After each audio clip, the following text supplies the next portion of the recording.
Good evening, people. It's the Nightmare Rider here, and it's been quite a long time since I have actually last done a video for this channel, as you may have actually noticed.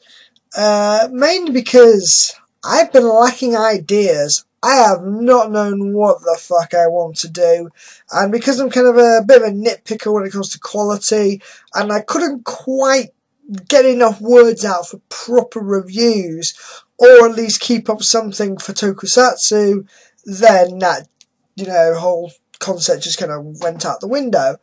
But if you're seeing this video, I've decided what I'm going to do. Vlogs, however you want to pronounce it. I'm just going to be a simple vlogger. I'm going to talk about my hobbies in mainly an unscripted format, and it'll be mostly like just a weekly vlog thing, or I could do it every few days, because if Dodger can do it, she does mostly vlogs. She does like game news, the occasional Let's Play, and she also just has a vlog about her daily life. So if she can get some reasonable number of views, I can at least share this with my friends and hear me rant for about 15-20 minutes. Isn't that fun? I certainly hope it will be, because otherwise this channel's not going to go anywhere. But yeah, what am I going to do with Rider Vlogs? I'm mostly going to be talking about, well, just stuff in my hobbies, including anime, tokusatsu, music, card games, and video games, really. So I guess I'll just give you guys a bit of a run through of the various topics and the various hobbies that I do on a regular basis. So I suppose I should start with metal albums, and I'll mostly go through, just show you a couple of CDs here of stuff that's kind of lesser known, or just stuff that I've picked up recently. The lesser known ones will always take priority, because as you know, I do a radio show on Anime League Radio now. This is regular, and I really should put that YouTube video up properly to get more kind of listeners in there. But I do a radio show for metal, 2 hours on Friday nights, and I just try and play as much of metal as I can that I personally enjoy, and often promoting smaller bands, because I really want to get those names out there and get them the most that they succeed, and the metal continues to evolve as a genre. But yeah, I'll just show you some of the CDs I've got recently and over the past couple of months. This is the first vlog and kind of an introduction thing. Transatlantic Whirlwind. Progressive metal. There's not really a lot to say about this. I mean, it's got Mike Portnoy. I have no idea. Mike from Dream Theater, okay? This is basically Dream Theater, but a concept album.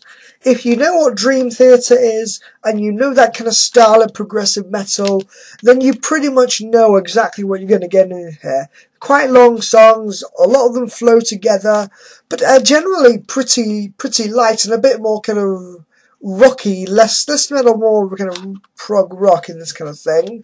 But I don't see that as a bad thing. I see it's quite accessible. I see it's quite easy listening. I see it's quite relaxing. Honestly, this is the kind of thing I'd use as a chill out album.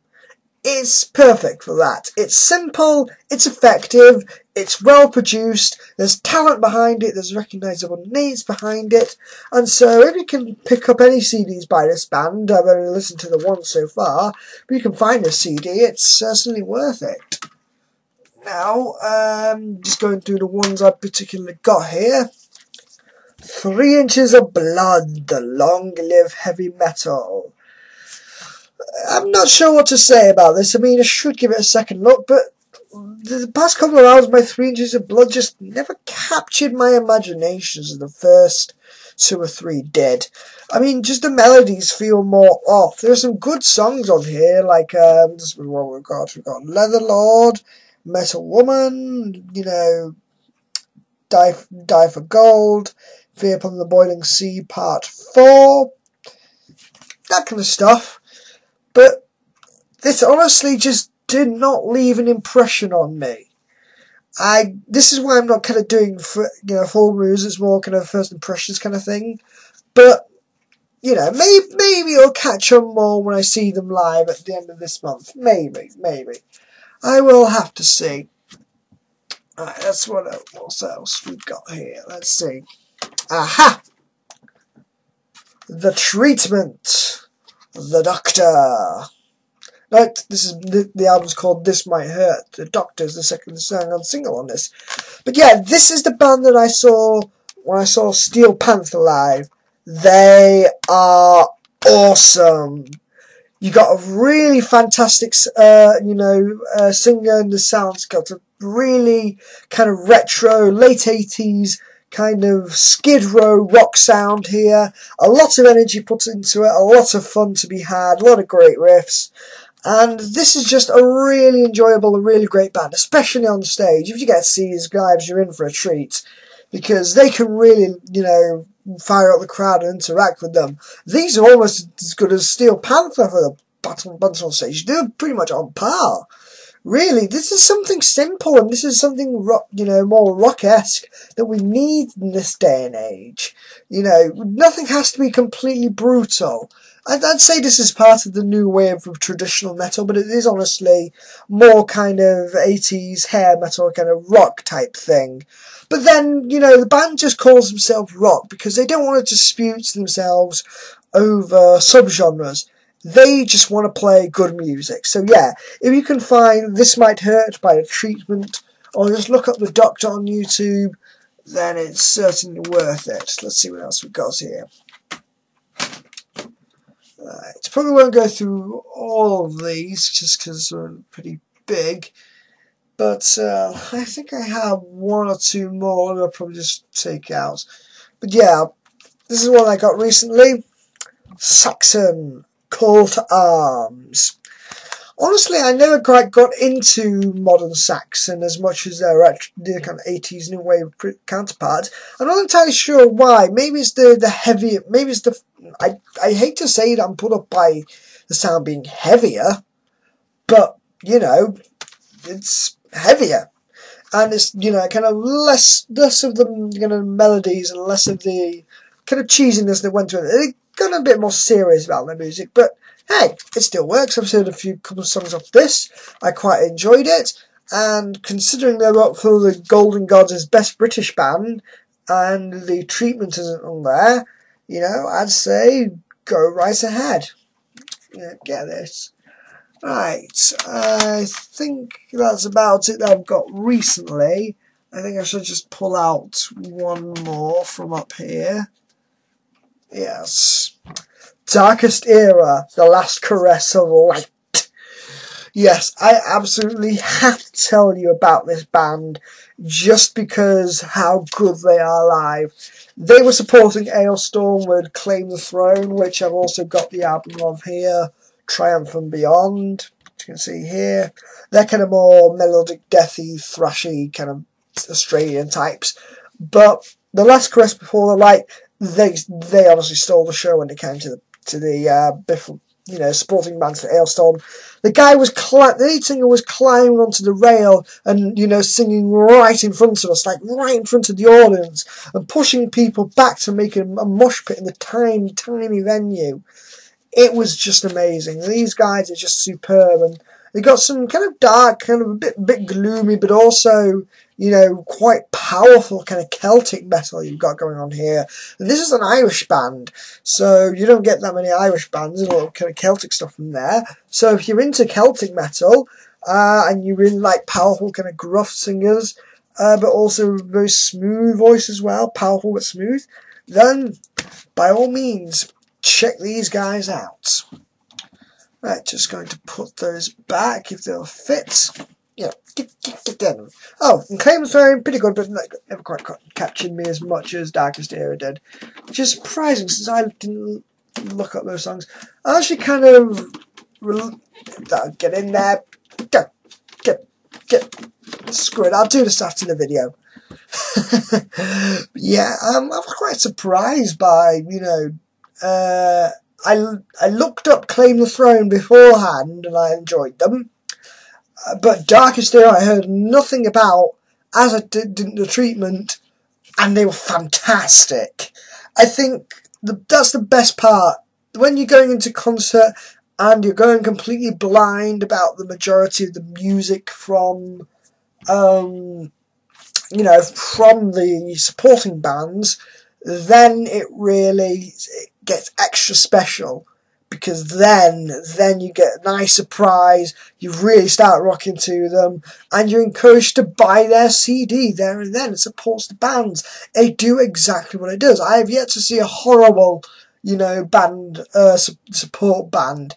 Well, I tell a lie, the horrible support band, The Feeling, when I went to see Bon Jovi. Sappy music, go where no man fear to tread. Yeah, Voodoo 6 are pretty good as well. I haven't really, memorised them as much, if that's even a word. And oh god, I'm getting so late that I'm even slurring my speech at this point. I think I should move on to another topic, because I've ranted about Metal Fairbots. Right. Yu-Gi-Oh time! I'm going to pause the video while I get these cards out. Dragon Deck! Yep, I'm a Yu-Gi-Oh player. One of my best friends in real life, he got me into the game, and now I can talk stupid amounts of it. But I just went for this I just tried out this new Dragons Collide structure deck on Duelist Network Online. And if you ever want to duel me, just send me a message or add me on Skype. I'll have my Skype to this video. And if you want to add me as just a random fan and just talk to me, then sure thing. But yeah, when the Dragons Collide, I was interested in this. I wanted a dragon deck. I tried it out and I loved it. I was really succeeding in it, and I really got into how it works quickly. Because dragon decks, they're all about sending monsters to the graveyard. Put them in there, and then you remove light and dark monsters to special summon, like this Chaos Sorcerer. Or alternatively, I'll just skip through here. This Dark Player Dragon. Where are you? Oh, have to show this one. Hang on. Don't know if you can read it properly, but this is Interplanetary Purpley Thorny Dragon. Try saying that 3 times fast. And I've got Dark Arm Dragon here. It's just, it does. Can it be normal summoned or set? Must be special summoned from your hand by having exactly 3 dark monsters in your graveyard, and cannot be special summoned by other ways. You can banish 1 dark monster from your graveyard and target 1 card on the field, destroy that card. Very handy. And it says 1 card on the field. You can get rid of, you can get rid of spells or traps, and that can be very, very nasty. Here we go. This is the one I was after. Red Eyes Darkness Metal Dragon. A pretty simple one considering the kind of combinations before. You can special summon this card from your hand by banishing 1 face-up dragon-type monster you control. Once per turn, you can special summon 1 dragon-type monster from your hand or the graveyard except Red Eyes Darkness Metal Dragon. So yeah, that's really handy for just getting the some nice high-level dragons out, bolstering your roster. Oh dear. My voice is going, but thankfully we're nearing the end of this video. I've just got 1 minute left, and so Chaos Sorcerer cannot be normal summoned or set. Must be special summoned from your hand by banishing 1 light and 1 dark monster from your graveyard. Once per turn, you can target 1 face-up monster on the field and banish that target. This card cannot attack during the turn you activated this effect. So yeah, removing light and dark monsters from my graveyard and milling them, allows me to summon stuff like this. I am pleased. I will let you know as I get more cards. I managed to get a second structure deck and got the 3 other cards that are basically multiple copies. I need to flesh out this deck. And so hopefully, as I get more cards, this will be stable, because this was actually coming up a bit short before, missing a few staples. But as I build it and as I get it closer to Duelist Network Online, then, then it will all be well. And it'll all be well. Now, I'm just going to fit this before the video ends. This video should be entitled Nightmare Fails at Stuffing in Cards. That's what it should be like, shouldn't it? But yeah, I may make another vlog talking about tokusatsu. But now this video is over, I've talked about metal, and so for my returning viewers who have stuck with me even though I've made barely any videos, welcome back to my channel. I'm going to go watch the newest episode of Kamen Rider Force, and I think I may come back tomorrow with a vlog on tokusatsu and stuff like Kingdoms of Amalur. So I shall see you then. This is the Nightmare Rider, riding out.